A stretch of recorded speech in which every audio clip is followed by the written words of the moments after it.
especialmente marcado por um evento desportivo, mas as coisas são como são. Não pode o país todo estar preso à bola, apesar dos heróis nacionais hoje estarem mais nos estádios que em outros lugares.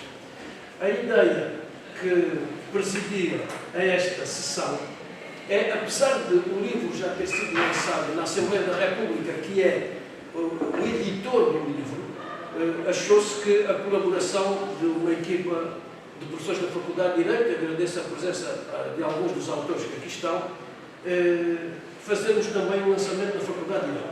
Agradeço à senhora diretora, porque tem um compromisso às 6 da tarde e mesmo assim não quis deixar de estar presente, e por isso, para não estar a prejudicar mais a agenda da senhora diretora, eu agradeço aos que estão na mesa, agradeço aos que constam do programa, e para nós ficarmos depois aqui mais à vontade com o tempo que temos, eu dou a palavra à senhora diretora. Muito obrigado, senhora. Muito obrigada. Muito boa tarde a todos, e as minhas palavras são muito breves, são para dar as boas-vindas a todos aqueles que se deslocaram à Faculdade de Direito da Universidade de Lisboa e que participam neste evento na qualidade de oradores, mas também aqueles que estão aqui como público interessado nesta questão e no lançamento deste livro a que fez referência o professor Eduardo Vera Cruz. Um cumprimento muito especial para o professor Eduardo Vera Cruz, pelo seu dinamismo que todos conhecemos e que vai tornando possíveis todas estas iniciativas. Senhor professor, a faculdade é imensamente devedora para com o senhor professor relativamente a todos estes aspectos. Também o meu colega e amigo, professor Pedro Caridade Freitas, cumprimento, portanto, que sei que será um dos oradores, aos demais oradores também os melhores cumprimentos. Na pessoa, portanto, do senhor professor também saudar o Iuris e tudo aquilo que ele tem representado, portanto, para a investigação na área da ciência jurídica, na vertente histórica, e que também, portanto, tem sido um testemunho, de facto, do muito que se pode fazer, da interseção e do diálogo que se pode fazer entre a história e as disciplinas jurídicas. Por isso mesmo, os meus agradecimentos, mais uma vez, Sr. Professor, os agradecimentos a todos, as boas-vindas e estou segura que será uma tarde, o resto de tarde, muito proveitosa e espero que depois a tarde futebolística também seja. Muito obrigada.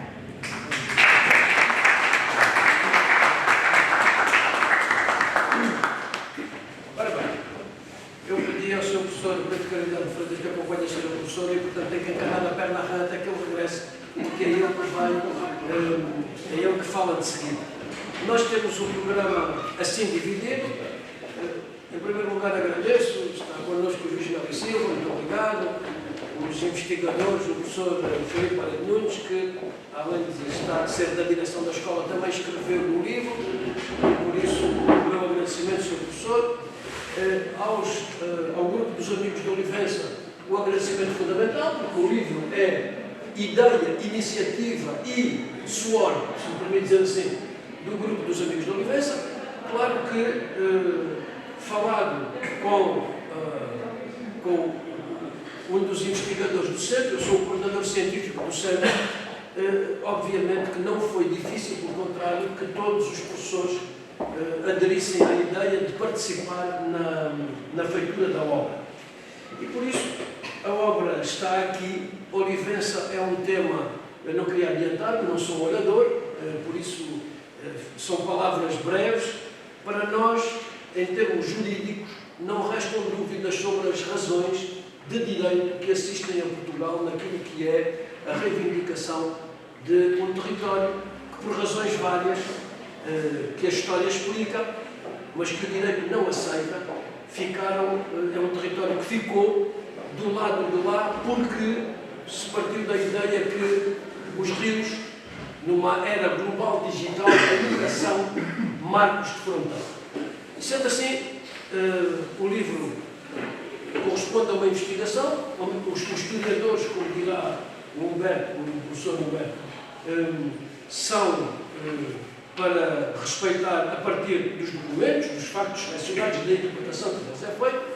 O Sr. Coronel Brandão Ferreira certamente falará também, a partir da sua expertise, sobre os argumentos ligados à reivindicação de que Olivença é território português sob a administração espanhola. É uma forma de dizer, existem outras, e nessa medida, porque viemos ouvir o professor Pedro Caridade Freitas em primeiro lugar, depois o Humberto e depois o Sr. Coronel, eu ficarei na mesa como mestre de cerimónias, passando a palavra, porque é esse o papel que me cabe.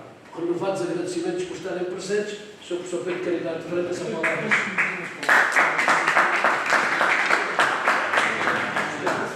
Um lapso protocolar. Esta era a sessão de abertura. E na sessão de abertura estavam previstas intervenções do grupo dos Amigos da Olivença e do representante da Assembleia. Como o Dr. Raul Oliveira não chegou, eu tomei por junto e deixei o Sr. Coronel sem palavra, que lhe passo agora. Peço desculpa. Bom, Sr. Professor Eduardo Moreira Cruz, coordenador do Instituto de Investigação Interdisciplinar, Ministro dos meus senhores, quem acompanhou a elaboração do livro Olivença na História e a sua apresentação na Assembleia da República sabe do papel crucial que o grupo dos Amigos da Olivença teve em todo este projeto, que se arrastou por cerca de 4 anos. A atividade do GAU, fundada em 1938 pelo olivantino Ventura Ledesma Abrantes, devido aos seus limitados meios, não tem sido aquela que os seus membros e simpatizantes desejariam, mas tem conseguido estar no centro de tudo o que relevante tem sido feito em Portugal para manter vivos a memória dos direitos nacionais sobre a Olivença e seu termo.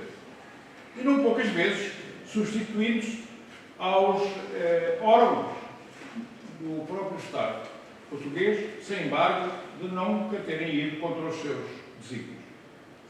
Para esta obra, a direção do GAU, ao tempo representada respectivamente pelos doutores Fernando Castanhinha e Edu Carrilho, que eu estou agora a substituir, convidou o doutor, que está ausente no estrangeiro, convidou o doutor António Ventura para escrever um texto enquadrador do tema e coordenou vários dos seus membros na elaboração de alguns textos, a saber, o doutor Carlos Luna, Gonçalo Feio, Mário Rodrigues e Carlos Consigliere, entretanto falecido. Foi ainda agregado José António Gonzalez Carrilho, para ilustrar a capa, que é membro da Associação Além Gaudiana, entretanto extinta, uma associação oriunda de Olivença, e que muito fez pela matriz cultural portuguesa naquele território. Tendo o livro sido publicado pela chancela do Parlamento Português, por intermédio do Dr. Sérgio Sousa Pinto e o estimoso contributo do Dr. Raul Oliveira, passou a ter um significado mais relevante por se tratar de um órgão de soberania que assim honra a sua existência. Por outro lado, sendo fundamental captar para a causa da retrocessão de Olivença, que devia ser um desígnio nacional, instituições graves da sociedade portuguesa, foi feito convite à Faculdade de Direito de Lisboa, que tantos vultos deu já ao país e cujo vetusto historial fala por si. Deste modo, foi possível contar com a colaboração do professor Vera Cruz Pinto, como autor e coordenador de outros que vieram a ser co-autores do livro, e cito a doutora Susana Antes Videira, doutora Isabel Grais, doutora Miriam Afonso Brigas, doutora Margarida Seixas, doutor Filipe da Rede Nunes e doutor Pedro Velez. Espero não ter falhado nenhum. Falhou o professor Pedro Caridade. Palavra. Submarino ao fim.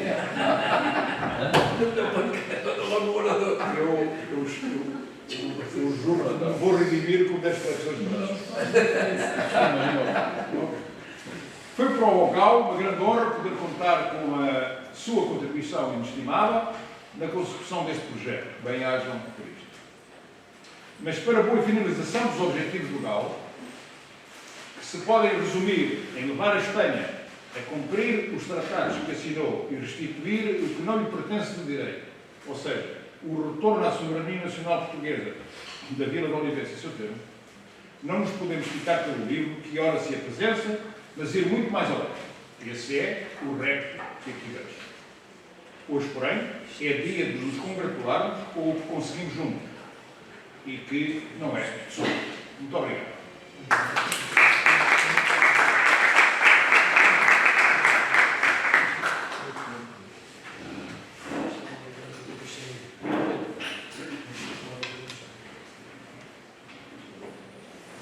Muito boa tarde a todos. Em primeiro lugar, e na pessoa do Sr. Professor Eduardo Vera Cruz, a quem agradeço desde já o convite para estar presente, cumprimento a Faculdade de Direito e a Sra. Diretora, cumprimento o grupo de amigos oliveirenses. É um prazer estar e, sobretudo, é um prazer estar aqui nesta sessão para falar um bocadinho, de uma forma muito breve, sobre as questões relativas à Olivença e, acima de tudo, também sobre, em primeiro lugar, o trabalho que nós desenvolvemos nesta matéria. Cumprimento toda a assistência e, em termos sintéticos, e aqui está, de facto, esta obra esta que se agradece, de facto, a participação e a iniciativa da Assembleia da República e, de facto, hoje não pode estar connosco o deputado Sérgio Sousa Pinto por questões de saúde, mas, de facto, deu um grande impulso, tal como o Dr. Ribeiro Castro deu um grande impulso para o trabalho que aqui se desenvolveu. E este trabalho foi, depois, desenvolvido em duas mãos, por um lado, pelos estudos históricos que foram feitos, e aqui também pela própria iniciativa do Grupo de Amigos de Olivença, e depois pelos estudos histórico-jurídicos da Faculdade de Direito, e nomeadamente do Centro Yuris. E, na realidade, para nós foi um desafio. Um desafio porquê? Porque conhecemos as questões da Olivença, conhecemos, de facto, a problemática que envolve a Olivença, mas não nos tínhamos ainda debruçado, enquanto conjunto, sobre as questões jurídicas que envolvem a Olivença. E, na realidade, os trabalhos que nós apresentámos à estampa e que foram publicados neste livro tentam fazer uma abordagem desde a Idade Média, que até foi iniciada ali pelo professor Eduardo Vera Cruz Pinto, até às questões do século XX, que foram trabalhadas, se a memória não me falha, pelo professor Filipe Arede Nunes. E, ao longo destes quase 200 anos de história, nós tentámos levantar as questões jurídicas inerentes à própria questão da Olivença e também olhar para como é que o sistema político e os decisores trataram a Olivença em determinados momentos. E por isso também temos um capítulo relativo aos debates parlamentares e a questão da Olivença nesses mesmos debates parlamentares. E se não vejamos, nós hoje podemos, do ponto de vista jurídico, e até poderíamos pensar, bom, está mais do que sedimentada a questão da Olivença enquanto pertença do Reino de Espanha. E, na realidade, está, não de iure, mas de facto, a Olivença está integrada em Espanha. Mas, do ponto de vista jurídico, e esse, de facto, é um trabalho muito curioso, do ponto de vista jurídico, o direito demonstra que Olivença nunca foi reconhecida pelo Estado português como fazendo parte integrante do Reino de Espanha. E, de facto, uma das perguntas que eu me coloquei quando comecei a olhar para esta matéria, e eu fiz a parte relativa às relações internacionais entre 1802 e 1820, portanto, centrei-me ali no início do século XIX e, acima de tudo, no Congresso de Viena. A primeira questão que se me colocou foi, mas não há aqui, do ponto de vista jurídico, uma situação de prescrição em termos de direito internacional? Ou seja, é verdade que nós sabemos o que se passou, houve tratados internacionais em 1801, Tratado de Badajoz, depois há toda a questão relativa à nulidade do Tratado de Badajoz de 1801 e temos depois a reivindicação da Olivença após o Congresso de Viena, ou durante o Congresso de Viena, Portugal reivindica a restituição dos territórios na sequência do Tratado de Badajoz, que pôs fim, como se recordam, à Guerra das Laranjas, e coloca-se depois a questão em 1815 da devolução de Olivença a Portugal como um dos artigos até do ato final do Congresso de Viena de 1815. E, na realidade, a partir daí desenvolve-se diplomaticamente a questão de retomar, de entregar Olivença a Portugal.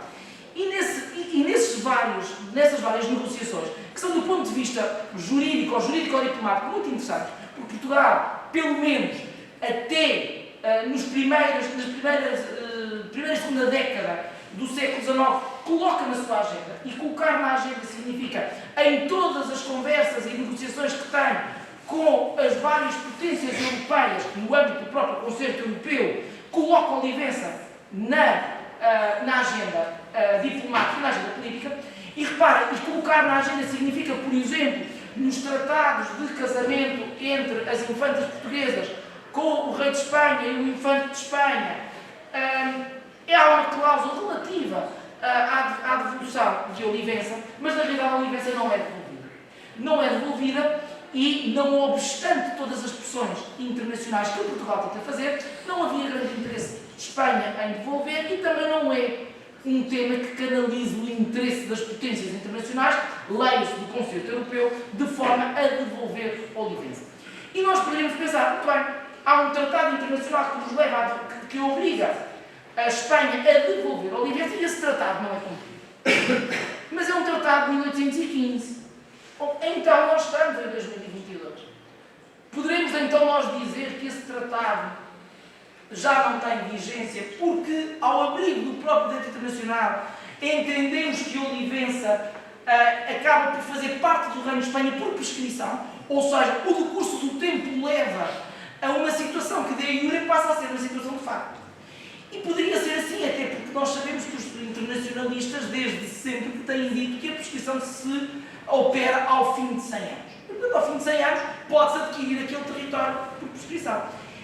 É verdade que isto poderia ser dito, mas a questão que se coloca, e foi isso de facto que eu acho que está demonstrado, que está demonstrado em muitos dos textos que foram feitos no âmbito do Iuris e da Faculdade de Direito, é mostrar que o Estado português nunca aceitou esta integração. E, portanto, vai tendo momentos jurídico-políticos e diplomáticos também e políticos em que não reconhece a integração e, portanto, interrompe os atos prescritivos. O que significa que, mesmo ao abrigo do direito internacional, nós não podemos dizer que Olivença é território do Reino de Espanha. E quais são esses momentos? Basta pensarmos nos vários tratados de delimitação do território que vão ser feitos ao longo do século XIX e existem outros ao longo do século XX, em que, de facto, Olivença não consta dos tratados internacionais, no Tratado Internacional de Delimitação do Território, e que Portugal faz reservas relativamente às margens do Guadiana para não reconhecer que Olivença estaria integrado no território nacional. Isso, de facto, permite-nos, na minha opinião, tirar duas conclusões. Por um lado, o Tratado Internacional não foi cumprido, e quando não foi cumprido, e Olivença mantém-se no Reino de Espanha. Segundo lugar, o próprio Reino de Espanha não tem como reivindicar ou invocar que, ao abrigo do direito internacional, se pode considerar que Olivença está integrado no seu território por prescrição. Não havia outras formas. Reparem, se nós pensarmos quais são as formas de adquirir território, se nós olharmos historicamente ao abrigo do direito internacional quais as formas de adquirir território, estas são, grosso modo, a conquista, a anexação, a cessão, a aquisição, a prescrição. São as formas de adquirir território no direito internacional. E nós estamos a assistir isso no atual conflito entre a Rússia e a Ucrânia e a questão das anexações de alguns dos territórios ucranianos pela Federação Russa. E mostra, é uma das formas de adquirir território. Com Olivença isto não aconteceu. Acontece, de facto, há uma aquisição por anexação, depois há um tratado que manda devolver o território a Portugal, não é devolvido, mas não se pode depois operar a prescrição, porque ela vai sempre sendo interrompida por Portugal nos vários atos diplomáticos e nos vários tratados internacionais que se celebra com Espanha para delimitação de fronteiras, em que vai sempre acentuando que aquele território onde ele não vai reconhecer as fronteiras espanholas na região do Guadiana. Isto, de facto, tem permitido manter, de alguma maneira, do ponto de vista jurídico, não do ponto de vista político, não do ponto de vista facto, mas do ponto de vista jurídico, que é aquilo que nos interessa aqui, no âmbito da Faculdade de Direito, de podermos dizer que, na realidade, os tratados não estão cumpridos e que, de jure, a Olivença continuará, ou pertencerá, de facto, deveria ser parte integrante do território nacional. Só para terminar, e até porque me foram pedidos 10 minutos e eu vou tentar escrupulosamente não utilizar mais do meu tempo, mas só chamar a atenção para o seguinte: o cômputo dos vários textos que estão neste livro, e alguns dos autores estão aqui na sala, e eu desde já agradeço a presença, demonstram, na realidade, a preocupação que nós tivemos em analisar do ponto de vista jurídico, nas várias vertentes que poderiam ser enquadráveis, a questão de Olivença. E, na realidade, parece-me que estamos perante, mas também os restantes membros do painel e a própria assistência, que será no final do dia, os leitores são os juízes finais do próprio livro, poderão de facto afiançar, mas eu penso que nós podemos dizer que estamos perante um livro que faz um ponto de situação, neste momento único, sobre a questão da Olivença, e é o revisitar de uma situação de facto e analisá-la também, não apenas do ponto de vista histórico, mas do ponto de vista jurídico, permitindo que, em pleno início do novo milénio, do século XXI, nós possamos olhar para trás e ver que, na realidade, nem sempre o direito internacional, em muitos casos o direito internacional também não é cumprido, e os Estados, por questões várias, vão deixando ou vão adiando a resolução de problemas que anteriormente tinham sido tinham sido resolvidos por tratados internacionais. E a Olivença é efetivamente um caso destes. Penso que o futuro o dirá, mas o ponto de situação jurídico e histórico está feito neste livro que, em boa hora, a Assembleia da República se lembrou de fazer, e em boa hora também desafiou os amigos da Olivença e desafiou o Iuris aqui, coordenado por Silveira Cruz, para olharmos para este tema do ponto de vista científico, neste caso, na cientificidade que o direito lhe permite dar. Muito obrigado.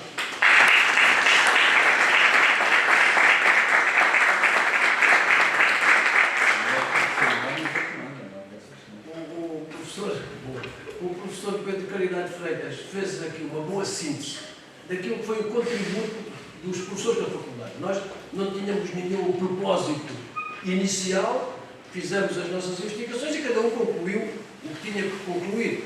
Eu devo ter sido mais atrevido porque fiz uma investigação que me permite dizer quais são as razões histórico-jurídicas que permitem a Portugal dizer é território português. E, portanto, outros tiveram que tirar conclusões de acordo com o tipo de investigação que fizeram. Eu procurei, porque investiguei numa ótica de saber até que ponto, por exemplo, a prescrição é interrompida quando no governo presidido pelo Dr. Barroso não se faz a ponte e vai para baixo, vai para cima, portanto a não aceitação de que a outra margem fosse território estrangeiro não se fez. E portanto aí, talvez, não sei se é o último, não sei se este livro conta por ser publicado pela Assembleia da República como um ato de interrupção da prescrição, mas é uma questão de interpretações e de leituras e é assim que se faz a história e o direito. Sr. Professor Humberto, peço que passe a parte aqui da mesa. Não, querido amigo. E por isso pedia, já não via o professor Humberto há alguns anos. Só por isso valeu a pena. O meu colega na Universidade de Lusíada de Lisboa também, e historiador que nos vai agora fazer uma palestra sobre o tema da Olivença. Pedia, como o professor vai usar aqui o para me disciplinar, por isso disciplinar. Ora bem, meu senhor, consigo, por isso é que fiz isto, que é para não explicar. Senhor professor Eduardo Vera Cruz Pinto, meu querido amigo, bastaria o facto de te rever para valer a pena ter vindo aqui hoje. Senhores professores, minhas senhoras e meus senhores, Dr. Pedro Caridade, muito obrigado pela sua súmula. Queria-lhe deixar já agora um alvitre para uma futura pista de investigação. Ainda que, e eu, quem te manda a tinça para ter tocar rabecão, não vou numa casa de juristas atrever-me a estar a dar indicações nesse sentido, mas ainda que houvesse uma prescrição do direito internacional, no caso de Espanha, que é o nosso adversário neste litígio, a Espanha tem um tratado anterior que não está cumprido, que é o tratado, que está cumprido, perdão, que é o tratado relativo à cedência de Gibraltar e que ainda hoje continua a dizer que Gibraltar é a possessão espanhola. Portanto, a Espanha seria talvez a nação que menos direito teria, exatamente, mas no caso de Gibraltar, porque Gibraltar é perdida, trocada e cedida por tratado, e portanto a Espanha ainda hoje em dia, apesar dessa trilogia, continua a existir, e portanto a Espanha pouco direito teria a dizer o que quer que seja sobre a eventual prescrição do direito internacional. Eu vou tentar ser o mais breve possível, porque como disse o professor Eduardo Pinto, tenho cerca de 20 minutos, foi o que me pediram, e por isso fiz um PowerPoint para não me estender demais e vos falar, no fundo, algumas coisas que foram já aqui abordadas, que é justamente apenas e só a gênese deste litígio, para que aqueles menos familiarizados com esta questão possam ter um pouco a ideia de como esta questão surge. Na obra, como disse o professor Eduardo Vera Cruz Pinto, que se atreveu e muito bem a investigar as coisas desde a Idade Média, se comprovam alguns dados que são factuais e importantes de frisar muito rapidamente. Em 1228, ela é conquistada aos mouros pelos cavaleiros templários e poder-se-á dizer sempre, mas os templários tinham uma audiência internacional, o que é verdade, embora houvesse um capítulo português. Mas, enfim, são os templários portugueses, seja isso o que for e valha isso o que valer. Todavia, pouco depois, ou relativamente pouco depois, em 1297, pela primeira vez, no Tratado de Alcanices entre Dom Dinis e Fernando IV de Castela, o território de Olivença passa a fazer parte de Portugal. E, enfim, os outros aspectos são conhecidos. É Dom Dinis que dá o primeiro foral, é Dom Dinis que manda edificar as suas muralhas, e desde então, efetivamente, não se coloca a questão da Portugalidade do território oliventino, ou do termo oliventino, porque quando falamos de Olivença não é apenas daquilo que para nós é uma vila, para a Espanha é uma cidade, foi declarada em 1850 cidade, mas para nós é a vila, na ordem jurídica portuguesa, era a vila de Olivença. E, portanto, não se colocou a questão de, eventualmente, Olivença, ou o termo de Olivença, pertencer a Castela, Leão ou, mais tarde, a Espanha. O único episódio em que, efetivamente, houve, mas isso, enfim, aconteceu, como calcularão, com muitas outras localidades do território português, foi durante a Guerra da Aclamação, ou Guerra da Restauração, como queiram chamar, entre 1640 e 1668, em que várias localidades estiveram do lado de cá e do lado de lá durante a guerra, e até há um episódio curioso, é que quando Olivença é conquistada no âmbito da guerra por forças espanholas, os habitantes oliventinos saem maioritariamente da localidade. Portanto, um aspecto interessante que enfim, poderíamos chamar em prol da Portugalidade de Olivença. Ora bem, toda esta questão do início do litígio da questão da Olivença começa na transição do século XVIII para o século XIX e, inevitavelmente, com a convulsão trazida pela Revolução Francesa e dos efeitos que a mesma vai ter. E, concretamente, relativamente à Olivença, a primeira data que nós temos que ter bem clara é 1799. Neste ano, em 9 de novembro, ou 18 de maio, conforme o calendário instituído pela Revolução Francesa, o golpe de Estado de Napoleão dá-se, como sabem, enfim, caminhando depois para aquilo que virá a ser o Império em 1804, e uma das medidas que Napoleão tem é enviar o seu irmão, Luciano Bonaparte, à Península Ibérica para acordar o destino de Portugal. E acordar o destino de Portugal porquê? Porque Portugal era, inevitavelmente sabemos, desde pelo menos o século XIV, o aliado tradicional, histórico e mais fiável da Inglaterra, vale isso que valer. E vamos ver que também nem sempre não nos valeu de muito. E, de facto, a partir de 1799, todas as notícias que nós temos nos dão conta de uma atenção particular sobre o território português por parte da coroa espanhola. Em 1800, em março de 1800, o nosso embaixador, que era secretário de Estado dos Negócios Estrangeiros da Guerra, Luís Pinto de Sousa Coutinho, diz isto que estão a ver. Carlos IV só pensa em declarar guerra a Portugal e que, para tal, venderia a própria coroa e a camisa que tem sobre o corpo. Portanto, há claramente um interesse em tomar, declarar guerra a Portugal e em tomar posse, efetivamente, do território português. Felizmente, entre aspas, foi apenas Olivença. Em 1800 também, Carlos IV declara, mais uma vez, no mesmo sentido, todas as cartas que vêm de Paris concordam que ali se dá por certa a nossa guerra, portanto, a guerra de Espanha contra Portugal. Todos os franceses aqui se acham, dão a mesma guerra por inevitável e que toda a nação espanhola a deseja. Portanto, algo que aparentemente era sentido como um desígnio por parte da nação espanhola. Havendo oferecido às corporações mais ricas grossas quantias para as despesas da guerra a Portugal. Portanto, o cenário na transição do século XVIII para o século XIX é claramente de uma crescente hostilidade e de uma quase inevitável guerra da Espanha contra Portugal. Em 1801, o Tratado de Madrid entre Carlos IV de Espanha e a República Francesa contempla claramente a invasão de Portugal. Portanto, esta é uma noção clarinha logo neste Tratado de Madrid. Portanto, celebrado entre Carlos IV, que virá a ter um fim trágico também por ter confiado nos franceses, mas enfim, isso são contas de outro rosário. Por isso, justamente, alguma da moderna historiografia, permitam-me, porque essa é a minha área, nomeadamente a partir do professor António Pedro Vicente, referiu sempre 1801 como a primeira invasão francesa. Porque há, de facto, um acordo tácito entre a República Francesa e Espanha para a invasão de Portugal. Portanto, não a colocando em 1807, mas a primeira seria, então, segundo ele, em 1801. E em 1801, em 27 de fevereiro, é declarada a guerra por parte de Espanha a Portugal. A Guerra das Laranjas, já referida aqui pelo seu professor, é aquilo que hoje, na Segunda Guerra, se vulgarizou chamar o Blitzkrieg, é uma guerra, de facto, muito rápida.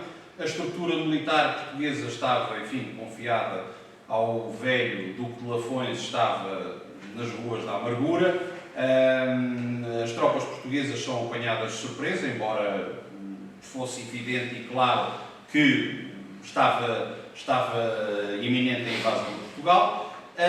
E uma grande parte do Alentejo, na qual se inclui naturalmente Olivença, é ocupada imediatamente por um indivíduo que tem aqui na fotografia, que ficou reconhecido como o Príncipe da Paz, Manuel de Godoy, que foi, enfim, aclamado como o vencedor da Guerra das Laranjas.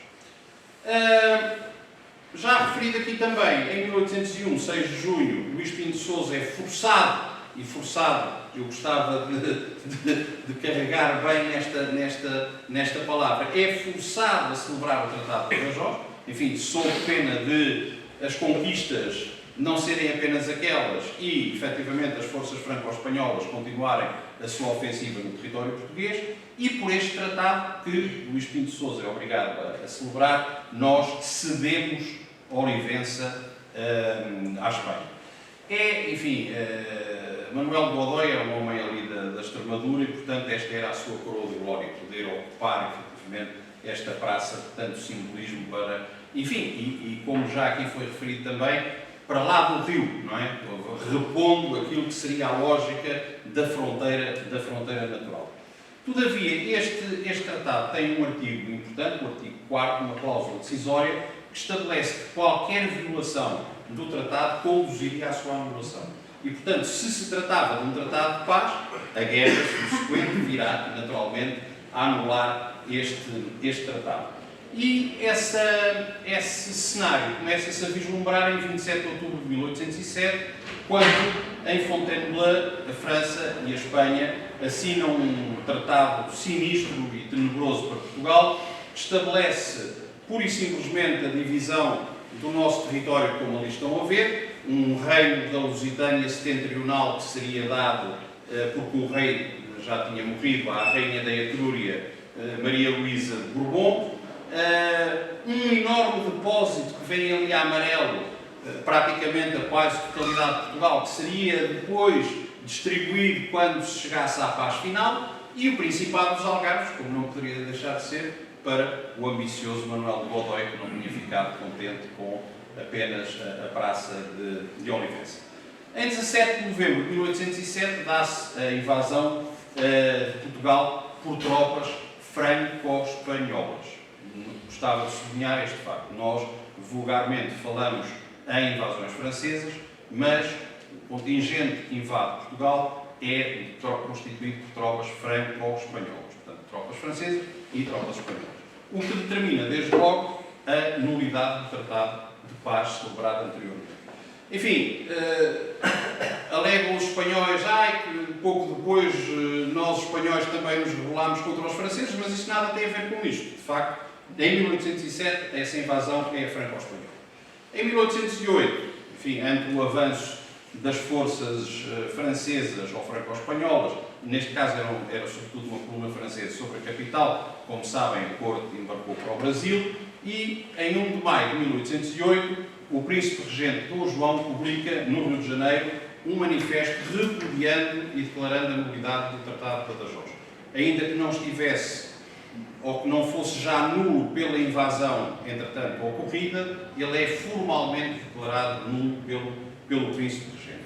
E em 1809, através do homem que aqui foi já referido no trabalho que o Sr. Professor, enfim, entregou para esta notável obra, daquele que foi talvez o maior paladino da causa da Olivença, praticamente até à sua morte. Não apenas enquanto teve... Ele morre em 1850, exatamente em meados do século, que é o futuro Duque de Palmela, Dom Pedro de Sousa Holstein. É ele que vai colocar toda a sua energia e todo o seu esforço na tentativa de devolução da Olivença em todas as questões internacionais, como também foi referido, chamando sempre a atenção, e nesta altura, pela primeira vez em 1809, dada a revolta que ocorreu, entretanto, em Espanha, ele vai apresentar à Junta Central, entretanto estabelecida na cidade de Sevilha, a petição da devolução da Praça de Olivença.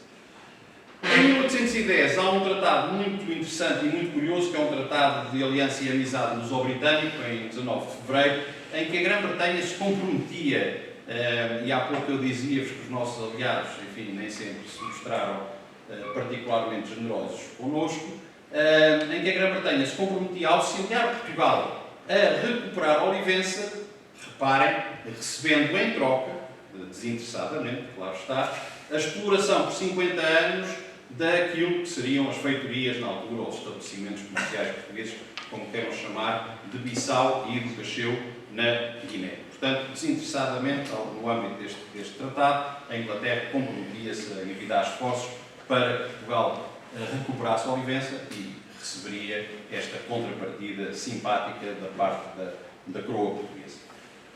De novo, em 1810, nós, Portugal, renegociamos com o Conselho de Regência em Espanha um tratado, mais uma vez, para a restituição do território da Olivença. Esse tratado, enfim, pela convulsão que depois vai dar origem à Constituição de Cádiz, salvo erro, a Constituição de Cádiz, de 1812, exatamente, não foi possível ser celebrado, mas esteve, mais uma vez, em cima da mesa. Mais uma vez, o grande arquiteto foi, indiscutivelmente, o Duque de Palmela.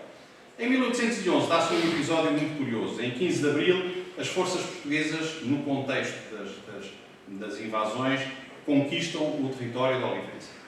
E Beresford, o nosso aliado e comandante, como sabem, das forças conjuntas anglo-portuguesas, vai mandar vai reentregar a Praça da Olivença às autoridades espanholas, dizendo que essa questão se deveria tratar na paz final. Portanto, nós tivemos, efetivamente, a posse militar do território da Olivença e fomos, pelos ingleses, obrigados a reentregar aos espanhóis para que depois, formalmente, a questão se tratasse. Já referido aqui também, em 1814, o Tratado de Paris. O Tratado de Paris, que é, da nossa parte, celebrado pelo Conde de Funchal, Dom Domingos António de Sousa Coutinho, que declara a nulidade do Tratado de Badajoz. Portanto, de acordo já com o Tratado de Paris, poderíamos dizer que as potências reunidas reconhecem a legitimidade da justeza da reivindicação portuguesa. Todavia, argumentar-se-á que a Espanha não celebrou este tratado. Portanto, enfim, a questão pode-se manter.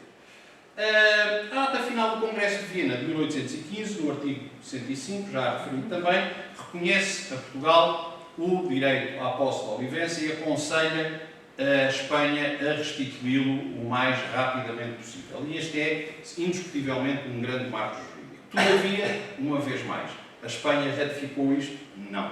E, portanto, poder-se-á dizer, enfim, todas as potências estão de acordo, todas as potências celebram a ata final do Congresso de Viena, mas a Espanha não assina aquilo que diz respeito à devolução do território da Olivença. Mas, falo 2 anos depois. Em 1817, cá está, o representante de Carlos VII, o conde Fernando Núñez, reconhece expressamente, assina, sem reservas, a ata final do Congresso de Viena e, efetivamente, diz comprometer-se a empreender os seus mais eficazes esforços a fim de que se efetue a retrocessão dos ditos territórios a favor de Portugal o mais brevemente possível. Portanto, em 1817, a Espanha, enfim, o nosso litigante nesta questão, vai efetivamente reconhecer a justeza dessa reivindicação portuguesa. E, porque do futuro falará o meu querido amigo Coronel Brandão Ferreira, vou-vos só fazer uma passagem do litígio histórico, ou do início do litígio histórico, para aquilo que tem sido em concreto, efetivamente, a retrocessão ou os esforços relativos à retrocessão da Olivença. E, independentemente dos meritórios esforços jurídicos que têm sido, nomeadamente, foi aqui já referido, embora não com este pormenor, há, como sabem, uma comissão de limites entre Portugal e a Espanha. Não é? A comissão de limites reúne-se de X em X anos, começam no norte, vêm por aí fora, quando chegam à junção da Ribeira do Cuncos e tal, afastam-se e depois voltam-se a encontrar lá mais abaixo e voltam a marcar as fronteiras. Portanto, para ali uma espécie de uma pausa para café em que ninguém se importa. Portanto, toda a gente já sabe. Enfim, eles não vão conhecer, nós não vamos conseguir marcar, portanto, a Comissão de Limites não funciona ali. Bom, é importante que haja a Comissão de Limites, sim. É evidente que o facto de não se marcar ali significa alguma coisa. É verdade. Mas o que é que o Estado português tem feito em concreto? Muito pouco. E há exclusivamente 2 nomes neste período, há 2 séculos até agora, 2 homens que trataram afincadamente esta questão. Um foi o já referido Duque de Palmela. Outro foi o embaixador Teixeira de Sampaio, que na véspera da Conferência de Paz em Paris, em 1919, por instâncias do primeiro-ministro Afonso Costa, tentou colocar a questão da Olivença na agenda. E, portanto, parece ser, a nível oficial, o último grande ato num acordo internacional em que se tentou, efetivamente, colocar essa questão. Mais uma vez, a Espanha não participou na Primeira Guerra e, portanto, enfim, aquilo que a Conferência de Paz de 1919 pudesse ou não dizer sobre esta questão, enfim, para a Espanha, diria muito pouco. A verdade é que, para o nosso Ministério dos Negócios Estrangeiros, e essa é a lamentável conclusão e aproximo do final, a questão da Olivença nunca se apresentou como uma prioridade. Nunca. E quando digo nunca, posso dizê-lo do professor embaixador do tempo, do embaixador Teixeira de Sampaio, até aos nossos dias. Não obstante as questões de pontes e tal. Já agora a ponte, é importante dizer que foi o Grupo dos Amigos da Olivença que teve que travar isso à última hora. Porque se não fosse o Grupo dos Amigos da Olivença, tinha sido celebrada aquela linda obra que daria a posse da outra margem ao Estado espanhol. Portanto, foi o grupo, efetivamente, que, inclusivamente, teve que atuar nessa questão. Dir-me-ão, é de facto assim, qualquer de Vossas Excelências pode ir ao Arquivo Histórico e Diplomático e tente procurar uma pasta sobre a questão da Olivença. Não há. Não há no Ministério dos Negócios Estrangeiros, em nenhuma época, na parte disponível do arquivo, evidentemente, não naquela que não é consultável, um dossiê relativo à questão da Olivença. Tudo aquilo que é relativo à questão da Olivença está num processo, uma coisa vaga, processo Espanha, onde tem os aluguéis de automóveis, as festas na Embaixada e algum ofício ou outro. O Grupo dos Amigos da Olivença protestou sobre não sei o quê e tal. O embaixador respondeu, o Ministério declarou que a posição do Estado português não se alterou no essencial relativamente a esta questão. E, portanto, Portanto, é evidente que houve sempre boas vontades a nível pessoal e individual. Eu, por exemplo, e o Eduardo ainda se lembra dele na Lusíada, foi nosso colega durante muitos anos na Lusíada do embaixador Franco Nogueira. E eu muitas vezes perguntei ao Sr. Embaixador Franco Nogueira, e pronto, e lá está, são aquelas coisas. Mas, Sr. Embaixador, o senhor, sendo um homem patriota e tal, esta questão, a questão da Olivença foi uma coisa sempre que me incomodou. E era até uma pessoa, enfim, eu não queria usar esta expressão porque hoje em dia não se pode ser anti-nada. Era um bocadinho anti-espanhol, o Sr. Embaixador Franco Nogueira. Eu também hoje sinto-me marroquino desde a nascença. Estou exultante de alegria. Num dia que vínhamos falar da Olivença, acho que calhou muito bem. Mas, enfim, são pequenas vitórias. E então o Sr. Embaixador Franco Nogueira dizia-me assim, está a ver, ó Nuno, acha que uma coisa, numa Espanha destruída pela guerra, que seria galante a Portugal, galante, reparem, galante a Portugal usar como contrapartida de um apoio à exigência da Revolução da Olivença. Portanto, nunca foi oportuno. E isto é transversal. Nunca foi oportuno em monarquia, excetuando até 1850, nunca foi oportuno em república, nunca foi oportuno em ditadura, nunca foi oportuno em democracia. Não é oportuno em regime nenhum. Portanto, o Estado tenta, na medida do possível, lá está, manter juridicamente a posição oficial, e essa é imutável, e não há dúvida, essa é imutável, defendendo efetivamente a Portugalidade daquele território, e portanto não ceder do que é essencial, mas depois quando se pergunta, e o que é que fazem? No concreto, o que é que o Estado faz? E aí nós temos que chegar à conclusão que, infelizmente, nada. Não é? E com isto termino, não vos maçando mais, com este lema, Olivença é terra portuguesa. Muito obrigado.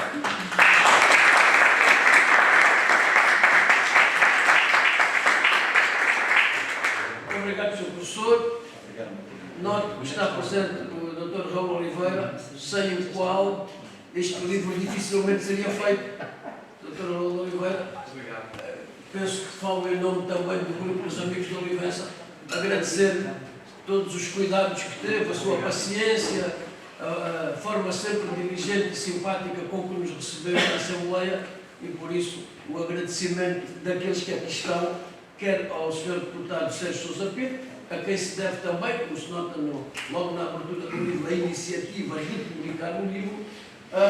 O Grupo dos Amigos de Olivença, como bem lembrou Humberto, tem sido, estou a ver ali o Carlos Luna, que é um militante da causa, com presença no território, com livros, etc. E o Grupo dos Amigos de Olivença, através das suas direções, o Dr. Castanhinha, com quem, aliás, comecei a falar, e que me dirigiu o convite para que a Faculdade de Direito estivesse, e que depois continuou com a direção atual, dizer-vos que é sempre uma honra receber o Grupo dos Amigos de Olivença e a Assembleia da República, claro, agora aqui na figura do Dr. Raul Oliveira. Eu passo de imediato a palavra ao Sr. Coronel Brandão Ferreira, porque é a palestra de encerramento e depois faço então uma pequena arenga até de síntese. Diga. Nada. Eu depois... Eu gostava só de dizer uma coisinha. No fim... Mas é um Humberto... Agora vai o Brandão Ferreira falar e depois teremos ocasião para pontuar aqui e ali certamente uma coisa. Bom, hoje é um dia ingrato para usar da palavra e por isso muito agradeço, sobretudo àqueles que gostam de futebol, e toda a gente sabe que o país para quando a seleção joga, apesar de se ter feito quase tudo para que ela perdesse. Hoje vamos ouvir o Sr. Coronel Brandão Ferreira na palestra desse momento. A palavra é sua, Sr. Muito obrigado. Eu gostaria de começar a minha prosa compartilhando convosco parte de uma carta aberta que escrevi ao Rei de Espanha a quando da sua visita a Portugal em 28 de novembro de 2016. Muito católica Majestade Filipe VI. Ao pisar de novo a terra da nação dos portugueses, iremos recebê-lo com a galhardia da luz agente, pois está entre nós oficialmente é porque foi convidado. Todavia não lhe irei dispensar as boas-vindas. Tal não tem a ver com as 18 invasões de que já fomos alvo durante uma história e partilhamos como vizinhos. Nós também já as distribuímos algumas vezes. Tampouco tem a ver com a má memória que a dinastia filipina, que Vossa Majestade herdou no nome, por cá deixou para todo o sempre. Como sabe, estamos prestes a comemorar mais um aniversário, isto foi a 28 de novembro, mais um aniversário da sua feliz expulsão, através da aclamação de um rei natural, num feriado há pouco reposto que uma decisão política infeliz tinha extinguido. Sabe, por cá sempre tivemos uns quantos compatriotas com responsabilidades que se distraem das coisas importantes, que são fundamentais. Vossa Majestade certamente compreende o que estou a dizer, pois no seu reino não se pode gabar de estar isento deles também.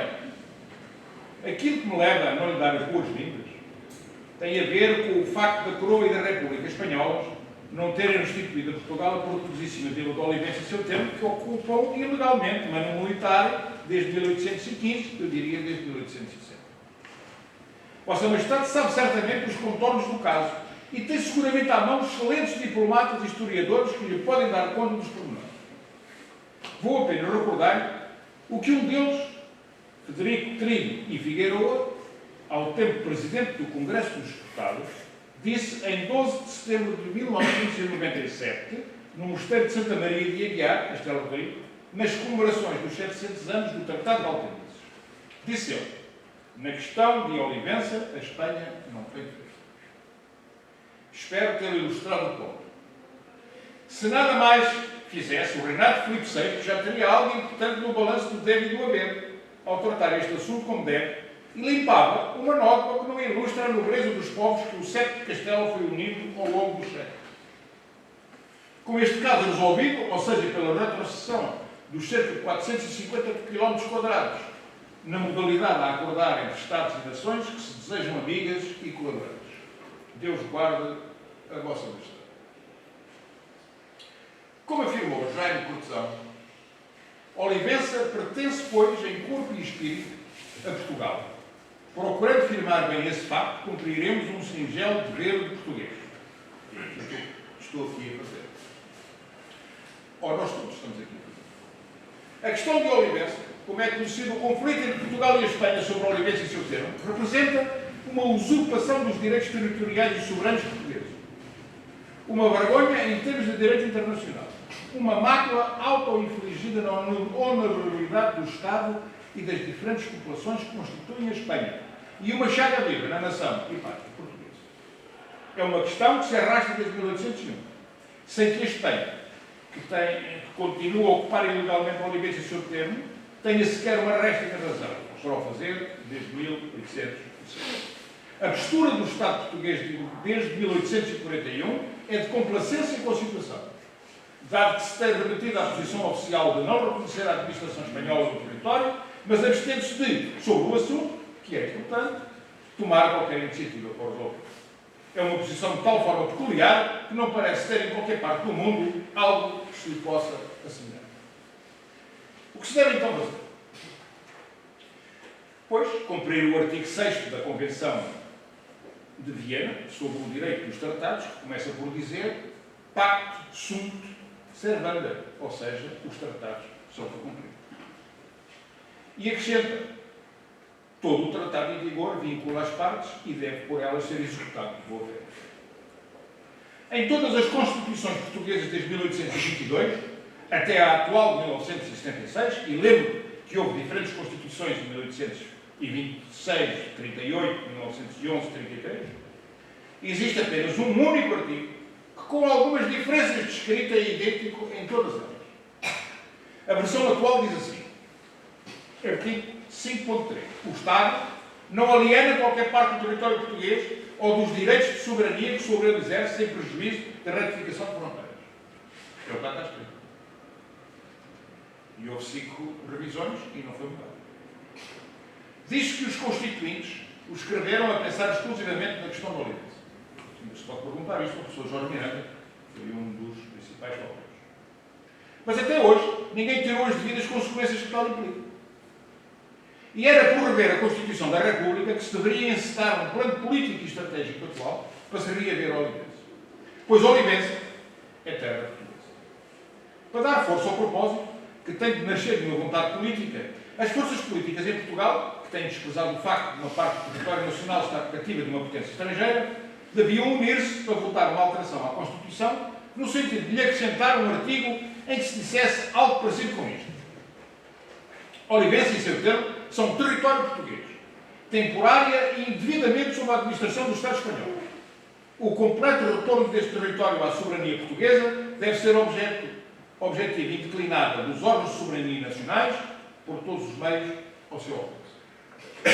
Com muito menos razoabilidade, aliás, se escreveu nesta última Constituição, em 1976, no seu artigo 5.4, e até à sua entrega à China, o seguinte: o território de Macau, sob a administração portuguesa, rege por estatuto adequado à sua situação especial. No nosso entendimento, o que há a fazer é imenso e deve ser dividido em ações internas e externas. Vamos começar pelas primeiras. Em primeiro lugar, a questão da Olivença tem que ser recentrada na vida nacional. Para tal, é necessário tornar a explicar a situação a toda a população e o assunto deve fazer parte do currículo escolar. Os partidos políticos atuais, que nunca se interessaram pelo assunto, nem nunca a Olivença fez parte de nenhum programa, a não ser momentaneamente em 1975, de dois micropartidos que se na altura desapareceram, a OP, não, havia também do... Não? Acho que havia mais Meus senhores, a conferência tem que seguir. Os partidos políticos atuais, a fim de proporcionar um amplo debate internacional. Os órgãos de informação devem ser mobilizados para informar publicamente sobre a questão. O Ministério dos Negócios Estrangeiros deve instruir a atual Comissão Internacional de Limites, já aqui falado, de modo a garantir um grupo de trabalho alargado que acompanhe em permanência tudo o que diga respeito à Olivença. Todos os órgãos governamentais e as autarquias, sobretudo as que estão próximas de Olivença, devem uniformizar os seus procedimentos e estar conscientes do que está em jogo, de modo a evitar erros de comportamento e ingenuidades que não raro acontecem, de modo a evitar beliscar qualquer direito que assista ao Estado português e possa ser aproveitado pelo Reino Vizinho. O Instituto Camões deve abrir uma delegação em Olivença e polarizar não só o ensino da língua portuguesa no termo de Olivença, mas desenvolver todo um conjunto de atividades de âmbito cultural e desportivo no antigo município. Fazer participar os oliventinhos na vida nacional portuguesa, nomeadamente através da comemoração de grandes datas nacionais, como o 10 de julho e o 1 de dezembro, para as quais já são convidados os representantes de Olivença. E elaborar programas de rádio e televisão especialmente destinados a isto. A atribuição do estatuto de dupla nacionalidade ao oliventino, que já existe, deve continuar, sem embargo de dever ter um caráter de garantias apertado para evitar abusos e ilegalidades, como se tem visto noutras circunstâncias atualmente. Incentivar a compra de propriedade do termo da Olivença e montagem de empresas por parte de portugueses e abrir uma agência da Caixa. Criar programas para crianças oliventinas virem passar férias a outras localidades portuguesas, como já se realizou no passado, nomeadamente nos anos 40 e 50. Etc. Relativamente a ações externas. Abrir um dossiê sobre a questão da Olivença nas cimeiras governamentais dos espanhóis, que se realizam semestralmente. É por aqui que se deve começar. Ter já preparado, face à previsível indisponibilidade do Governo de Madrid, em tratar do assunto, colocar a questão no Tribunal Internacional da Haia e nas instâncias competentes da União Europeia. O Presidente da República poderá levantar o assunto em discurso na Assembleia Geral da União. O Governo da Grã-Bretanha deve ser contactado para dentro do âmbito da Aliança Luso-Britânica, que remonta a 1373, a mais antiga do mundo, se tratar do assunto, relembrando, como já aqui foi dito, em parte, as especiais responsabilidades que neste ano aquele país teve no passado. Para além da UCLA, União das Cidades Capitais da Língua Portuguesa, que já tem uma parceria com a Câmara de Olivença, o assunto deve ainda ser colocado no âmbito da CPLP. O Governo português deve explorar as contradições grosseiras em que o Governo de Espanha constantemente se enreda relativamente ao que defende sobre Gibraltar e as posições que tem no Norte de África relativamente à Olivença, para já não falar na má vizinhança, digamos assim, que faz a Portugal relativamente às Ilhas Salvadas. Certo. A questão da Olivença também poderá ser equacionada no quadro das conferências ibero-americanas, pois todo o seu passado histórico assim o justifica. Qualquer eventual tipo de referendo que seja proposto ser feita à população local sobre a questão deve ser liminarmente rejeitado, pois a soberania não se referenda nem prescreve no tempo. Ademais, deve lembrar-se que os espanhóis não aceitam o referendo feito em Gibraltar e lhes foi desfavorável. E tampouco se conhecem planos para haver referendos em Ceuta e Melilla. transformados em comunidades autónomas. E a própria questão da Catalunha, é uma matriz distinta de Olivença. Finalmente, o governo português deve apresentar um plano de transferência de soberania, faseado no tempo, em que sejam garantidos os direitos e património dos atuais habitantes. Termino com uma frase de Mário Rodrigues, membro do grupo dos Amigos de Olivença, no seu trabalho Olivença Esquecida. Se Olivença é uma causa perdida, não é Olivença que está perdida para Portugal. É muito provavelmente Portugal que se perdeu a si próprio, incapaz de defender os seus interesses.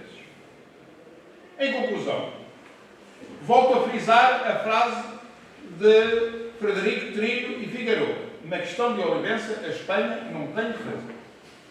Como se pode aquilatar pelo que foi dito, e como era reconhecido por Dom Frederico, que não é uma pessoa qualquer, nem consta estar possuído de algum desequilíbrio ou distração. A Espanha não tem qualquer razão na questão da Olivença, e nenhum órgão do Estado ou cidadão português deve ter o menor pejo em afirmá-lo ou receio de ser contraditório. O Duque de Palmel, a quem prestamos homenagem, resumiu lapidarmente a questão num trecho da carta que escreveu ao então primeiro-ministro espanhol Mendizábal Abel em 1835.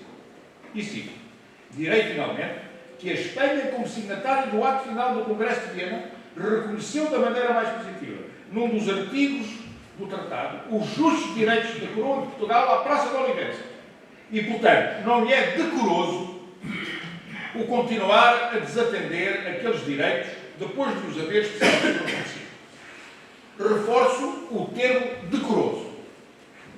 E, de facto, o Estado espanhol, que representa a Espanha, tem-se portado de uma forma muito pouco decorosa em toda a questão da Olivença, começando na traição portuguesada no Tratado de Basileia de 1795, passando pelo ataque desferido em 1801, sem qualquer razão justificasse uma causa real, e a terminar no argumento da tomada de Montevideo, que era marginal e estranho ao assunto. Isto em 1813.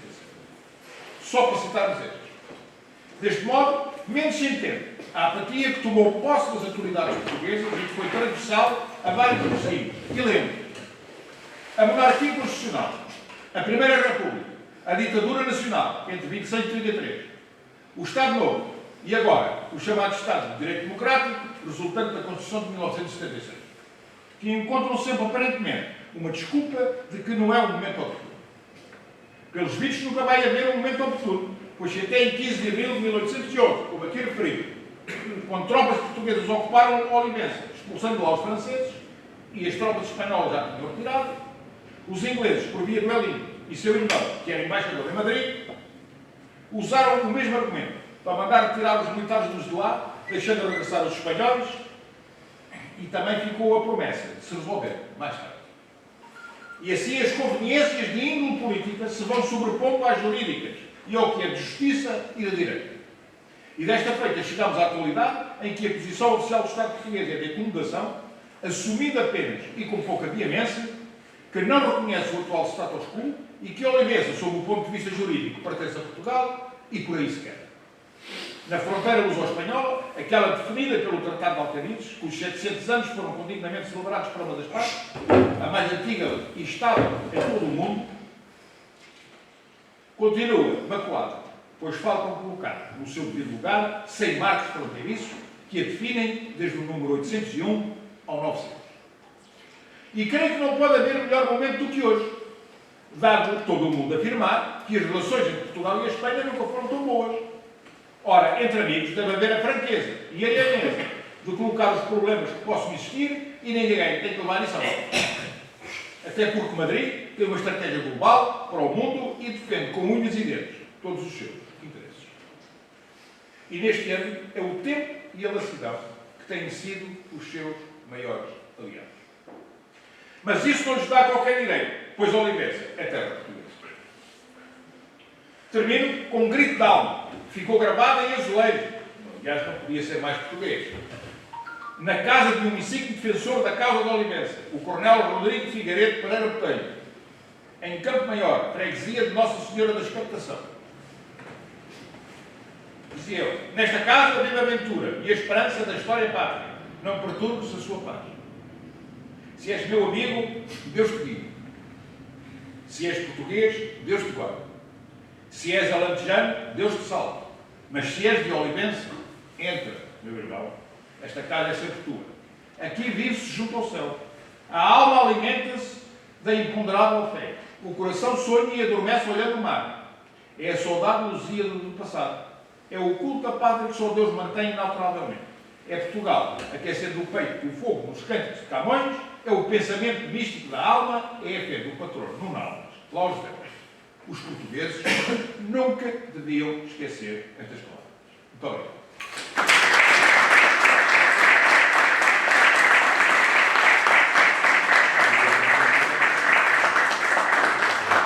Presidir a sessão não é fácil.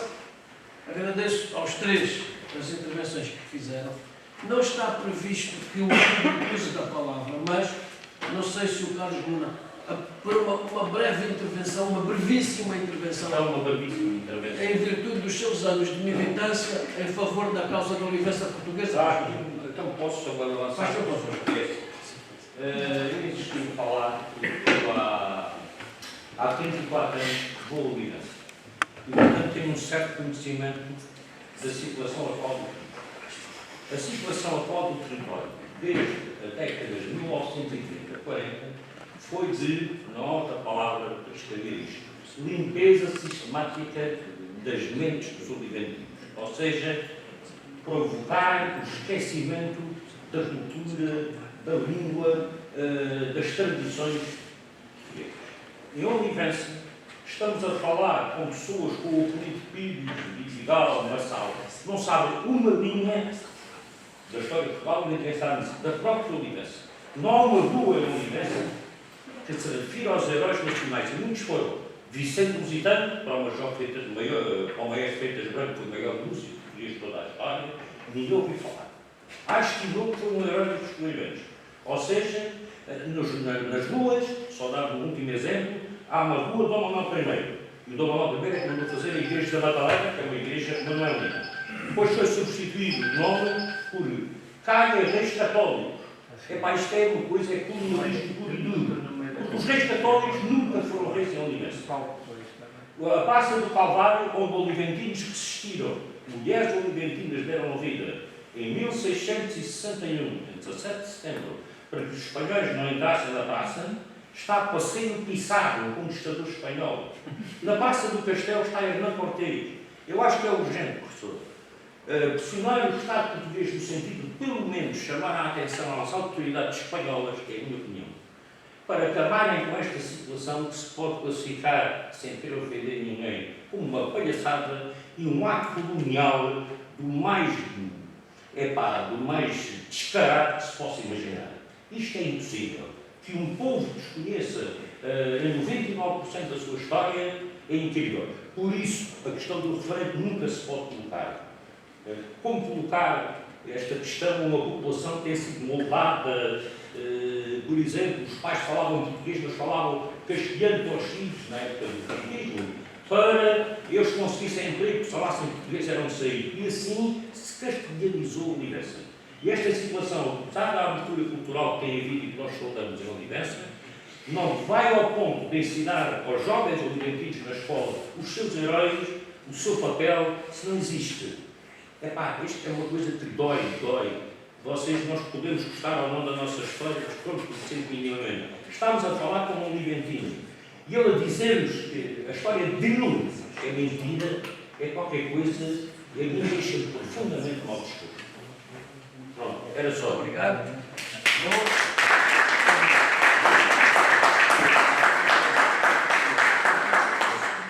Meus senhores e minhas senhoras, eu sei que agora é o contrário, peço desculpa, minhas senhoras e meus senhores, queria dizer-vos que a Faculdade de Direito, e tivemos aqui a presença da senhora diretora, que representa a instituição, não quero deixar de marcar o assunto, porque na universidade não há pontos excluídos, não há exclusões temáticas, e a faculdade é uma instituição que tem os olhos no futuro.